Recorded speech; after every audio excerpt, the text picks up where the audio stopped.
The unexpected reunion. Marcus sat in the crowded coffee shop on Fifth Avenue, staring at the espresso machine as steam rose into the air like ghosts of his past. 10 years had passed since he left Boston, and the only woman who ever made him feel truly alive, Emma. He had built an empire in New York through sheer determination and nights that blended together in a blur of spreadsheets and ambition. His penthouse overlooked the city but felt hollow as a tomb. Success tasted like ash in his mouth without her there to share it. The bell above the cafe door chimed, and Marcus looked up absently before freezing completely. There she was, in a flowing cream-colored coat with her dark hair longer now and woven into an elegant braid. Emma. She looked even more beautiful than he remembered, though lines around her eyes spoke of years lived fully without him. His coffee cup trembled in his hands as she ordered at the counter. She turned and their eyes locked across the space between them like magnets, finally finding each other again after years of separation. Her mouth opened slightly and he saw recognition flood her face, followed immediately by something that looked like pain. Marcus stood on unsteady legs and moved toward her through the crowd of people who suddenly felt like obstacles. Emma took a step back, her hands gripping her purse with white knuckles. Marcus stopped a few feet away, suddenly aware that his expensive suit and Rolex watch meant nothing in this moment. She was wearing a simple diamond ring on her left hand, and his chest cracked like ice in spring. "Hello?" "Emma," he said. And those two words contained everything he had wanted to say for a decade. All the apologies, all the regrets, all the nights he stared at his phone knowing he had no right to call. She had been engaged when he left Boston to chase his dreams without her. She had asked him to stay and build something together, but he was young and foolish and hungry for something he couldn't name. Marcus. She breathed his name like it hurt to say it. Her eyes glistened with unshed tears, and he noticed she kept glancing toward the door as if planning an escape route. "I didn't expect to see you here. What are you doing in New York?" "I live here now. I work in finance. Just opened my own firm last year," he said, the words sounding hollow even to his own ears. "And you? Are you still in Boston?" Emma looked down at her coffee cup that had just been handed to her by the barista. She wore no wedding ring despite the engagement ring, and something in his chest shifted with dangerous hope. "I moved here 3 years ago," she said softly. "I work in architectural design. It's funny that we ended up in the same city." "The universe has a weird sense of humor," she continued, tucking a strand of hair behind her ear, a gesture he remembered from years ago when she was nervous or thinking hard.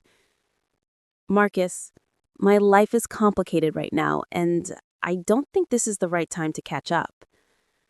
But he could see in her eyes that she felt it too, that electric connection that had drawn them together in their college years, that spark that he had tried to extinguish by leaving, but which now reignited instantly across the years of absence. She left him 10 years ago with a choice, and he had chosen ambition. Now, as he stood before him with pain etched across her beautiful face, Marcus realized his greatest achievement meant nothing without someone to share it with. "Could we just talk? For 1 hour. Maybe grab dinner this week," he asked, and Emma hesitated, her fingers drumming against her coffee cup. He could see the war playing out behind her eyes, the past pulling her toward him and the present pushing her away. "I need time to think about this," she finally said, handing him her business card with hands that shook slightly. "Call me if you want, but, Marcus, I have to warn you, I am not the same girl you left behind." The dinner and the truth. 3 days later, Marcus sat at a corner table in an upscale Italian restaurant waiting for Emma to arrive. He had changed his shirt 4 times and his hands felt clammy against the white tablecloth. The past 10 years suddenly felt meaningless as he waited to see her face again. When she walked through the door in a stunning emerald dress, his breath caught in his throat. She was stunning, absolutely radiant, but there was something sad behind her eyes that made him want to pull her close and shield her from whatever was causing her pain. Emma sat across from him and they ordered wine before falling into comfortable conversation about their lives over the past decade. She talked about her architectural firm and the passion she poured into her designs. Marcus shared stories about building his company from nothing and the loneliness that came with success. Hours passed like minutes as they laughed and reminisced about college memories and the dreams they once shared together. But as dessert arrived, Emma grew quiet and her fingers twisted together nervously. "Marcus, I need to tell you something, and I need you to listen without interrupting," she said, her voice barely above a whisper. 3 years ago, I was engaged to someone. His name was James, and I thought he was the one. I thought I could move on and build a life with him. We were planning a wedding. But 6 months before the wedding, he was unfaithful. Repeatedly. I found out through a mutual friend, and it destroyed me. I called off the wedding and threw myself into my work. That engagement ring you saw was a reminder of what I learned about myself. I realized I had been settling because I was afraid of being alone and afraid of hoping for something real again. Marcus reached across the table and took her hand gently. "Emma, I am so sorry that happened to you. You deserve someone who would never even think of hurting you." Looking up at him with vulnerable eyes, "The thing is, when I saw you at the coffee shop, all of those old feelings came rushing back," she continued. "The way you made me feel when we were together. But I am also terrified because you left me once before. You chose your ambition over us, and I spent years wondering if I was enough for you. How do I know you won't leave again if things get difficult?" "I was an idiot," he said with tears streaming down his face now. "I was young and scared, and I thought the world owed me something. I left you because I didn't believe I could build something meaningful and have you too. But I was wrong, Emma. Every single day for 10 years, I regretted that decision. I built this empire and it means nothing because you are not here to share it with me. I am a fool who traded the most important thing in his life for money and status.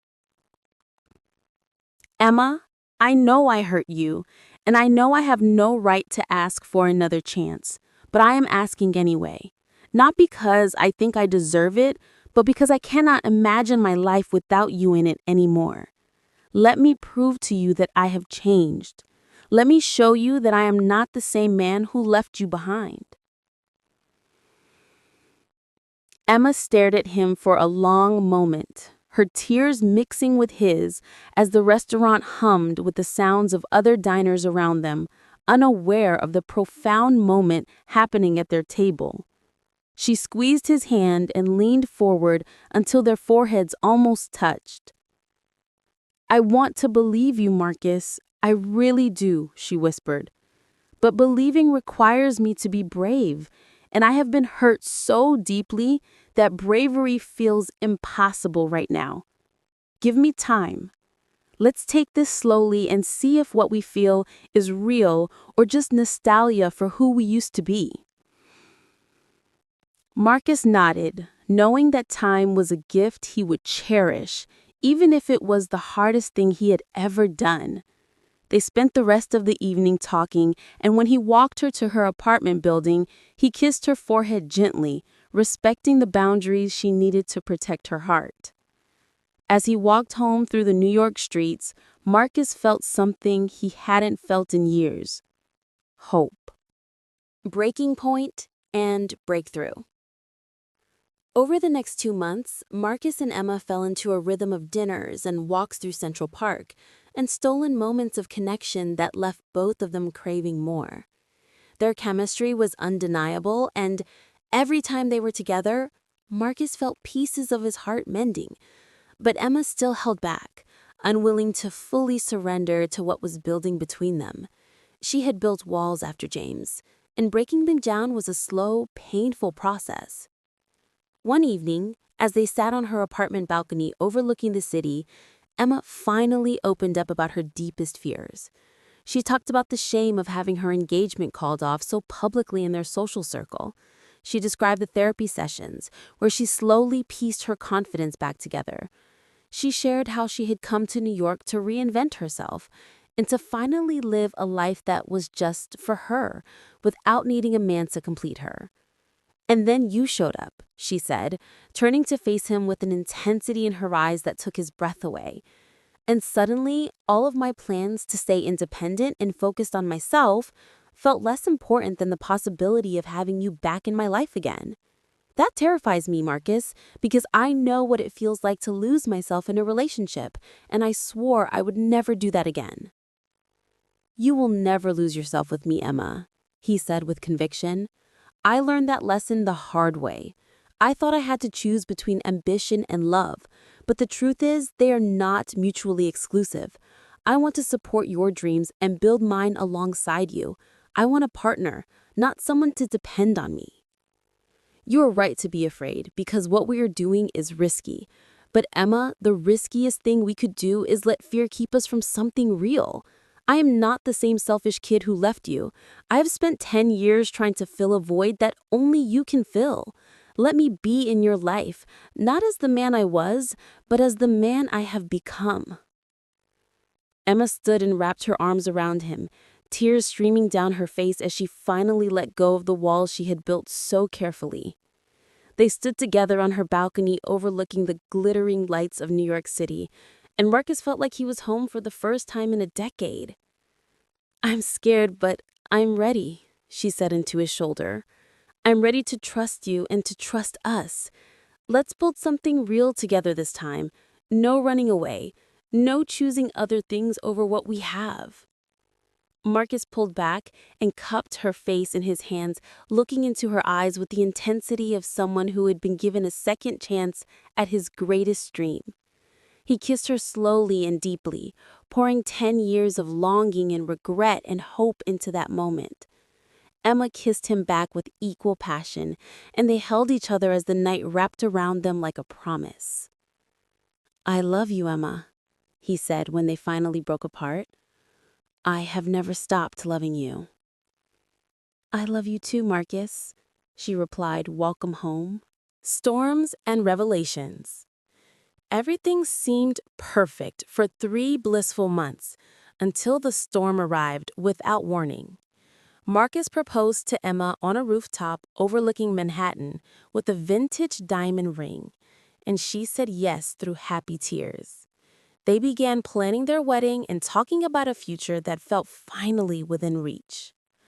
But their happiness cracked open when Marcus received a devastating phone call from his business partner, informing him that their firm was under investigation for financial irregularities that occurred years ago before Marcus even became a partner. Marcus sat in a sterile conference room surrounded by lawyers as they explained the potential consequences: prison time, fines, the complete destruction of everything he had built. The investigation traced back to deals made by his former partners, and Marcus realized with sickening clarity that his name appeared on documents he barely remembered signing. He was not guilty of intentional fraud, but the legal system did not always distinguish between negligence and crime. That night, Marcus drove to Emma's apartment and confessed everything. He sat on her couch with his head in his hands as he told her about the investigation and the possibility that he could face charges. Emma listened silently, her face growing paler with each revelation. When he finished, she stood and walked to the window, her arms wrapped around herself. "How could you not tell me sooner?" she said, without turning around. "We are planning a wedding, Marcus. We are talking about spending our lives together, and you kept this from me." After everything we promised about honesty and trust, you still kept secrets? I was going to tell you, Emma, I swear, but I didn't want to worry you until I knew more, he said, standing and moving toward her. I am handling it with lawyers, and we will figure this out together. Together? Emma repeated bitterly. Marcus, I cannot build a life with someone who does not trust me enough to be honest. I have been where secrets and lies destroy everything. I watched my mother stay in a marriage with a man who constantly lied to her, and I swore I would never accept that. I cannot do this right now. Emma, please, he begged. I made a mistake in not telling you sooner, but I love you and I want to marry you. We can get through this together. Shaking her head, she said, I need space. And the words felt like knives. I need time to think about whether I can trust you again. You say you have changed, but how do I know that the next time something difficult happens, you will not run away or hide the truth from me again? Marcus left her apartment that night feeling like his world was collapsing. He spent weeks in legal meetings while Emma maintained distance between them. She did not return his calls and avoided the places where they usually met. Marcus felt like he was losing her all over again, but this time, he only had himself to blame. But Marcus refused to let this be the end of their story. He hired the best lawyers money could buy, and they began building a defense. More importantly, he started attending therapy to understand why he habitually hid from difficult situations instead of facing them head-on. He realized that his childhood abandonment issues drove him to control everything and to keep people at arm's length, even those he loved most. After 8 weeks of separation, Marcus sent Emma a letter. He wrote about his therapy sessions and the patterns he recognized in himself. He admitted that his greatest fear was losing her, and that fear had driven him to protect himself by keeping secrets. He wrote that he understood if she could not forgive him, but that he was committed to changing, not just for her, but for himself. Emma read the letter while sitting in her office, and something shifted in her chest. She saw genuine remorse and real commitment to growth. She texted Marcus a single line, asking him to meet her at the coffee shop where they had reunited. The final choice. Marcus arrived at the coffee shop early, his hand shaking as he ordered 2 espressos, the same drinks they had ordered when they first ran into each other. When Emma walked through the door, she looked tired but beautiful, with dark circles under her eyes that mirrored his own. They sat across from each other, and for a long moment, neither spoke. I read your letter, she finally said. Multiple times, actually. I read it so many times that I almost have it memorized. I meant every word, Emma. I understand if you cannot forgive me. I understand if you need to walk away. But I needed you to know that I am committed to being better. The thing is, Marcus, Emma said, looking directly into his eyes, I realized something during these weeks we have been apart. I realized that I was using your mistake as an excuse to protect myself. I was afraid that if I fully committed to you, something would go wrong and I would be devastated. But the truth is, something did go wrong and I survived it. I am still here. And I realized that the person I want to be is someone who believes in second chances, not just for you, but for myself. I want to be someone who is brave enough to love completely, even when there is risk, even when there is fear. I want to be the kind of person who fights for what matters instead of running away. I love you, Marcus, and I want to marry you, she said, her voice ringing with certainty. But we are going to do this differently. We are going to build a life based on radical honesty. No more secrets, no more hiding.